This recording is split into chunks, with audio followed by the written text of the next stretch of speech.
Hope you're all having a wonderful night out there. Welcome back. Welcome back to Midnight Mecca. Tonight's episode is going to be one of my favorite stories. It's one that I don't get to tell very often, but I have kind of alluded to here and there, either throughout this channel or any other place. When I think I was 12 or maybe 13 at the time, my brother Jake and I were obsessed with Kevin Smith and filmmaking. At this point, Kevin Smith was just this huge inspiration, and we got a camcorder, like a point and shoot camcorder from the pawn shop. And one summer, when I was about 12 years old, we started making our own movies. And it started off kind of how every kid makes their own movies, little 5-minute clips here and there of jackass stunts or, general mischief. And then we kind of got the idea that it would be fun to dedicate an entire summer when we weren't at school to creating a feature-length movie. And we were feeling very inspired. I think this was around the time that we started watching movies like John Hughes type stuff, and definitely a lot of like Kevin Smith, Mallrats for sure. I think, the movie Detroit Rock City was probably a very early influence on some of the type of movies we would make. And, we were just those kinds of kids. We were kind of mischievous, rock and roll. We were, obsessed with making things. So we decided to kind of just put a modge podge of all of our favorite ideas into, I guess, what you would call a script. And we dedicated an entire summer to sourcing and finding a way to create this script and make it into something.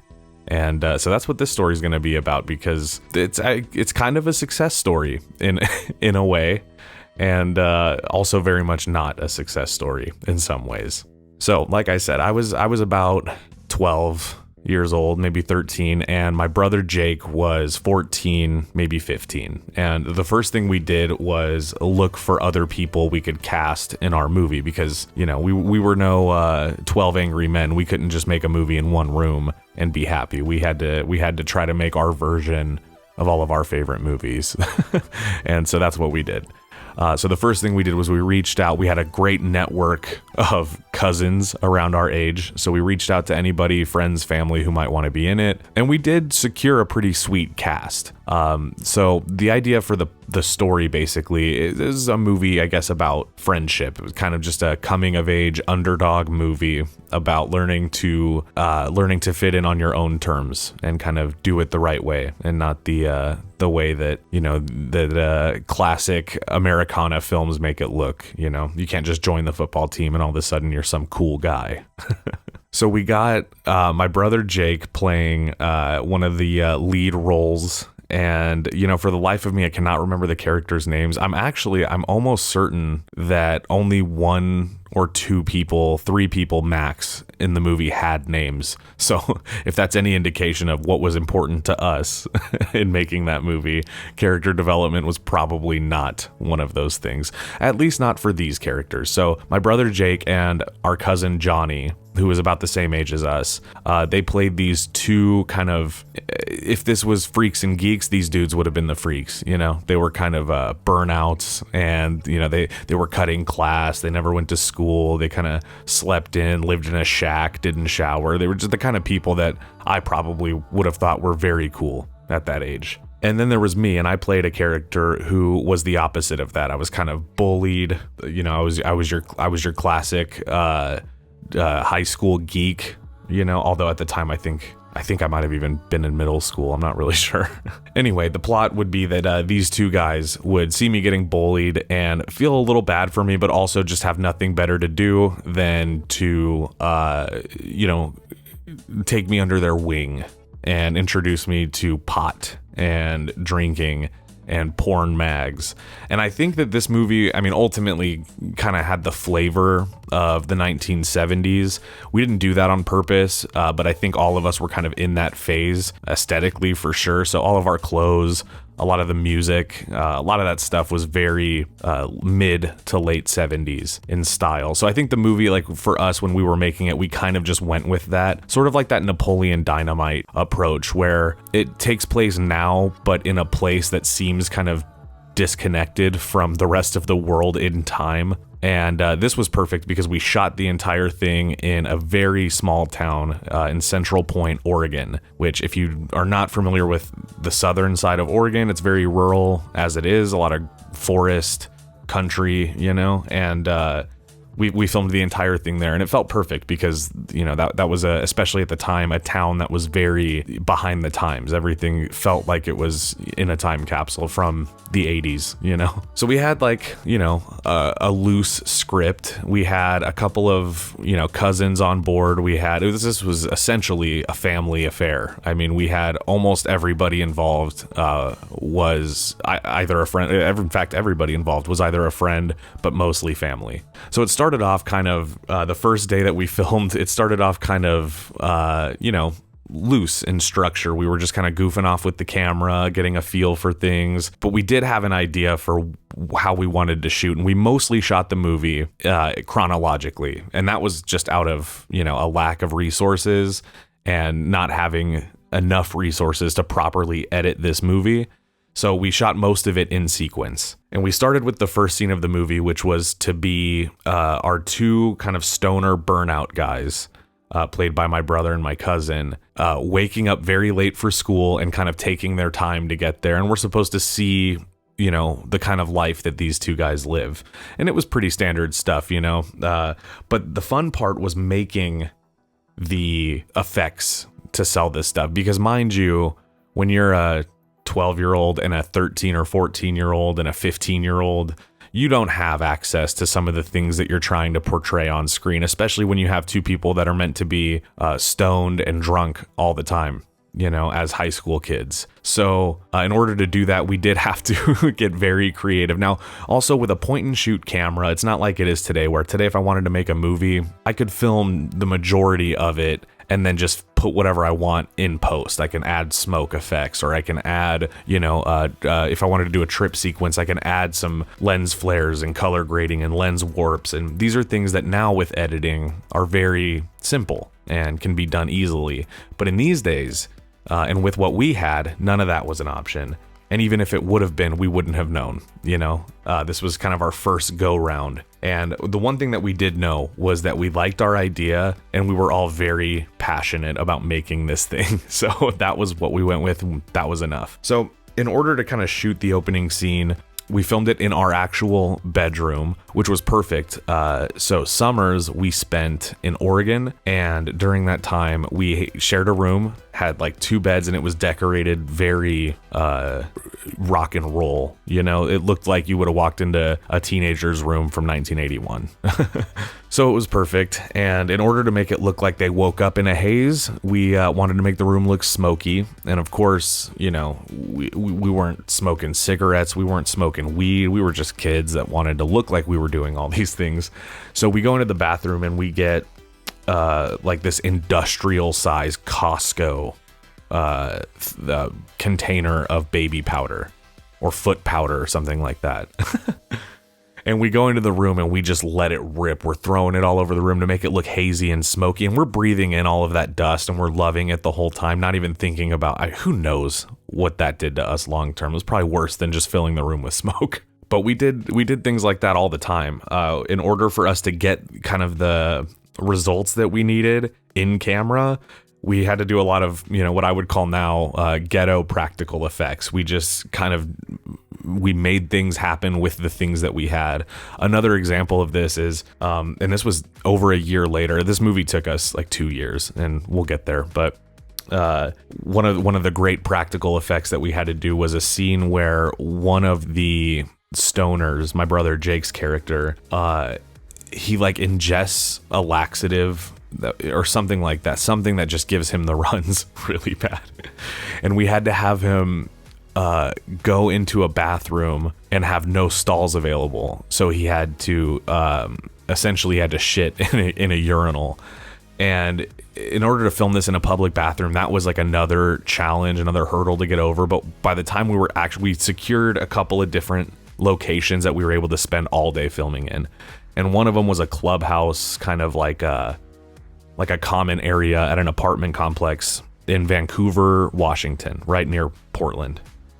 And we filmed, I think we had like a whole week of filming there. And we used the public bathroom there to film this scene. And in order for us, I mean, obviously we couldn't have Jake film himself shitting in a urinal. That would have been bad.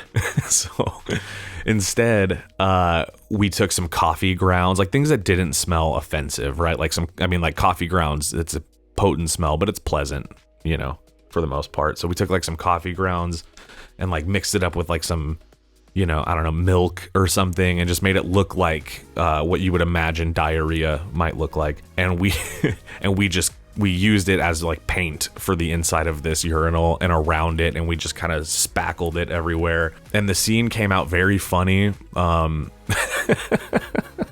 Thinking about it now, it's just the effort, all the stuff we went to. I can't wait till you guys hear what happened to this movie. But we spent a long time on it. Like the initial plan was we were going to spend like 2 months during the summer, like, you know, June and July, making this movie. And we did film, I would say we had a 40-minute film by the end of summer. We filmed scenes that it started off, we were just loosely kind of going with it. And then I think even throughout watching the final cut of the movie, you can see that as we went on, we took it more and more serious with like every scene.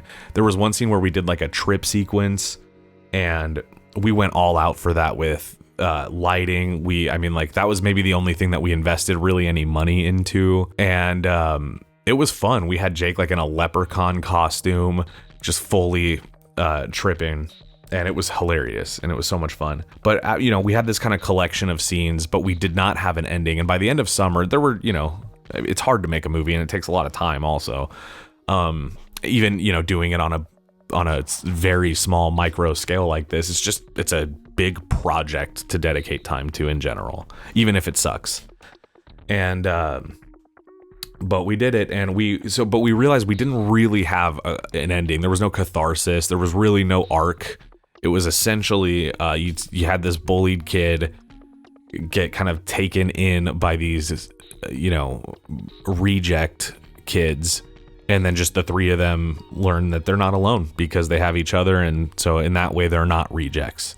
But it didn't feel cathartic. There was nothing to solidify that. It kind of just felt like it ended in the middle. And also, we didn't consider 40 minutes feature length, so that was not the goal. We had to keep going. The problem was summer was over, and we had to go back to school, my brother Jake and I, and we went to school in Colorado, away from the whole entire rest of the cast. So it was not an option for us to keep filming on our own.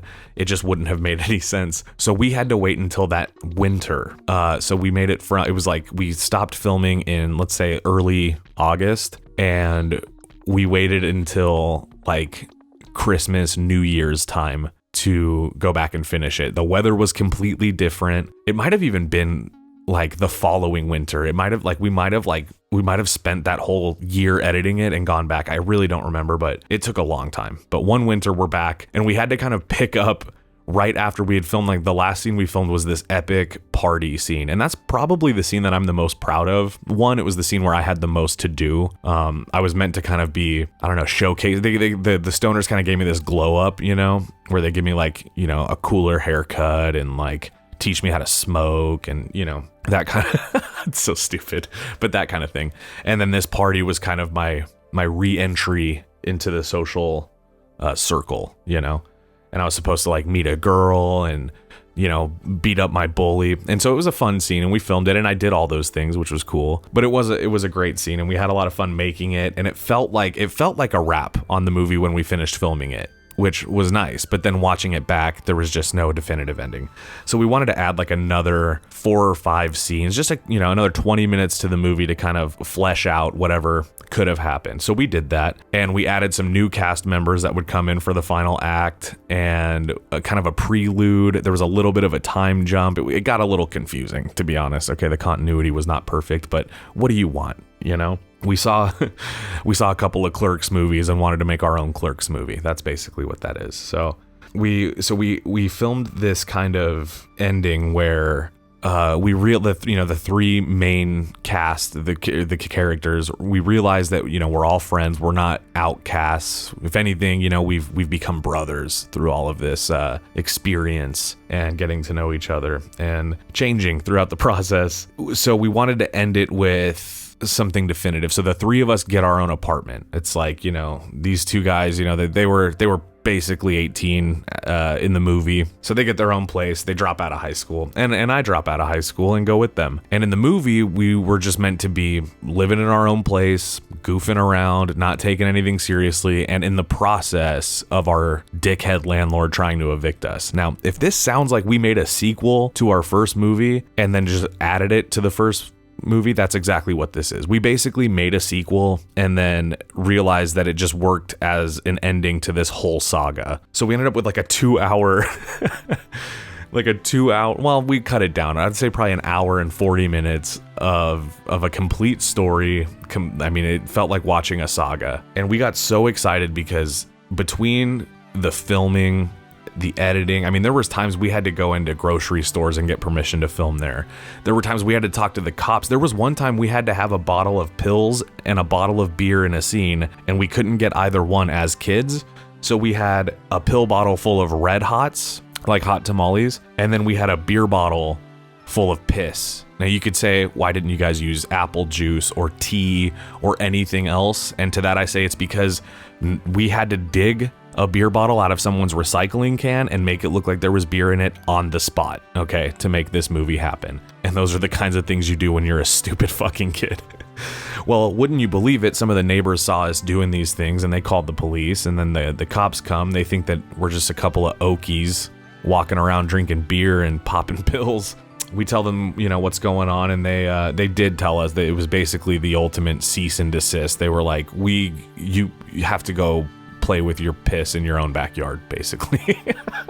I think that's exactly what the cop said. So, we had the experience of making this movie. It was hilarious. There was times, I'm talking, we'd go out at 2 a.m. just so that we could get a shot, in the dark, in a parking lot, when nobody was around to stop us from filming. It was a good time. It kind of felt like we had the whole summer to just fully immerse ourselves in this creative passion project, and it was my first experience in doing what I love, which is making movies and making videos and creating things. And this was kind of my first real original thing, and it felt so good. I did it with the people that, my family, but my brother, who is my best friend, and we have a lot of the same, creative ambition. And so it was just fun to kind of throw it all out there. And this was before the time of, can we upload this to YouTube, and will it get views, and is it viral material, or is anyone going to see this? Are we going to get paid for it? Are we going to have time to make this? This was at a time when we were kids, we didn't have anything better to do. This was at a time before YouTube existed. We shot this on tape, and that was it, and it was awesome. And that's where it felt like a success. We had a premiere for the movie in our town, which was cool. When it was all finally done, we made posters for the film, and we premiered it in Medford, Oregon, very small town, and it was just for our friends and family. It was basically a watch party, you can put it that way. But we made posters, and we invited everyone that we knew, and everybody got to see it. And I think that felt like it would be the best place to end the story. But the obvious question is, where is that film now, and how can anyone see it? And that's the bummer.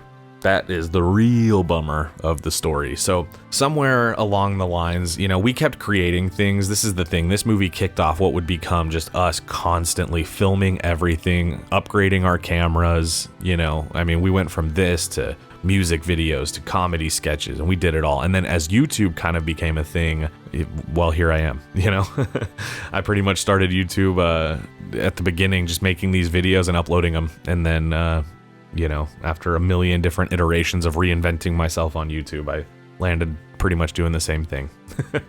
And that's how it works. But so what happened, we kept creating things, and I think that because we kept creating things, eventually we just distanced this movie that we had made, because we had made things that were better. We got better at making movies. We got better equipment. We had more resources. And so that first one, while we were so proud of it at the time, I think eventually we just became more proud of other things. And I think as a result of that, the final cut, like the version of the only full version of that movie, about an hour and 45 minutes worth of footage on a VHS tape that somebody could watch theoretically, but we don't know where it is. I believe that my mom might have accidentally sold it when she sold some of our old equipment. Like I said, we always got new cameras and new stuff. Every Christmas was like a new camcorder, and sometimes, your mom sells the old shit in a garage sale. And I think that that's what happened. I think that those tapes, there was just a big box of tapes and some old video cameras, and somebody probably bought for, 25 cents. And now they have the work print of my cinematic debut.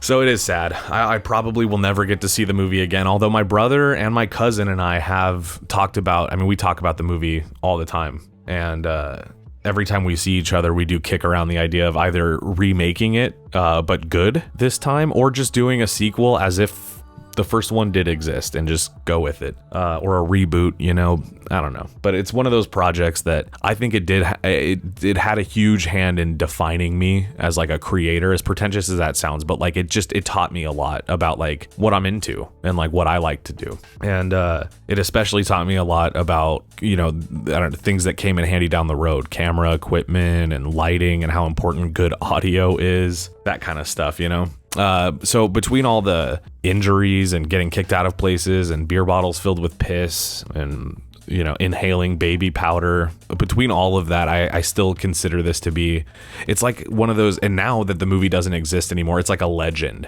kind of around my neck of the woods.